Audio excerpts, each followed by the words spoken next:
তো বন্ধুরা আজকে রান্না হবে বাটা মাছের ঝোল, পটল আলু দিয়ে পাতলা করে বাটা মাছের ঝোল। তো দেখো মাছগুলো আমি কেটে ধুয়ে নিয়েছি।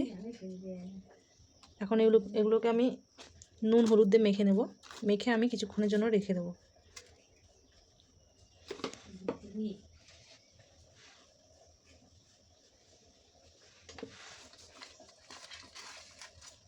এই বাটা মাছের ঝোল খেতে কিন্তু দুর্দান্ত লাগে বন্ধুরা। আর এগুলো একদম দেখো টাটকা বাটা মাছ, একদম পুকুর থেকে তোলা।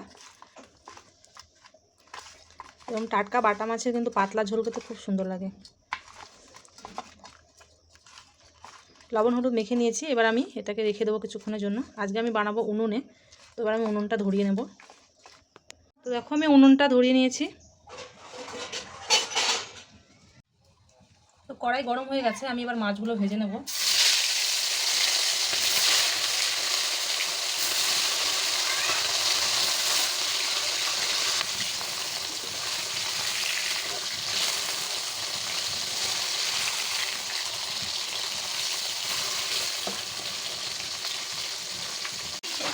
তো বন্ধুরা মাছগুলোকে এভাবে হালকা লাল লাল করে ভেজে নামিয়ে নেব।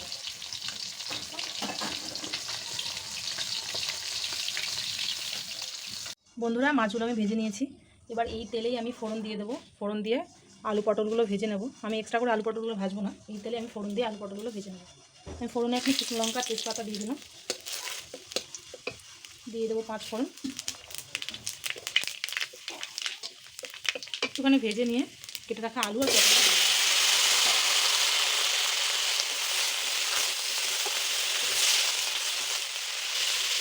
একটু নুন হলুদ দিয়ে আমি আলু আর পটলটাকে আগে একটু ভেজে নেব। তো দেখো বন্ধুরা আমি আলু পটলগুলোকে একটু হালকা হালকা ভেজে নিয়েছি। এবারে আমি মশলা দিয়ে দেবো। মানে শিলনোড়ায় বাটা আমি মশলা দেবো। এখানে 1 চামচ জিরে বাটা, জিরে আদা আমি একসঙ্গে বেটে রেখেছি। দিয়ে দেবো একটুখানি শুকনো লঙ্কা বাটা। এবার মশলা দিয়ে সব কিছু ভালোভাবে মিক্স করে নেব।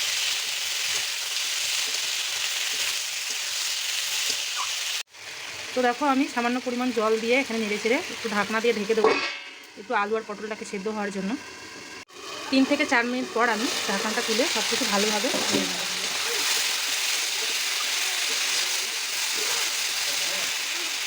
তো দেখো ওখানে আলুগুলো সেদ্ধ হয়ে গেছে। পটল আর আলুটাকে আরও কিছুক্ষণের জন্য একটুখানি কষিয়ে নেব। যতক্ষণ না তেল ছেড়ে এসছে, পটল আর আলুটা খুব সুন্দর করে কষে গেছে, তেলও ছেড়ে এসছে। তো আমি এখন এই পর্যায়ে অ্যাড করে দেবো জল, বেশি দিয়েছি, ঝোল দিয়ে দিয়েছি। এবার ঝোলটা ফুটে উঠলেই কিন্তু আমি ভাজা মাছগুলো দিয়ে দেবো।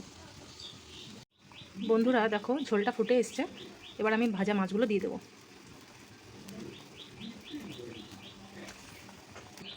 এবার ফুটিয়ে নিলেই গরম মশলা দিয়ে নামিয়ে নিলে কিন্তু রেডি বাটা মাছের পাতলা ঝোল।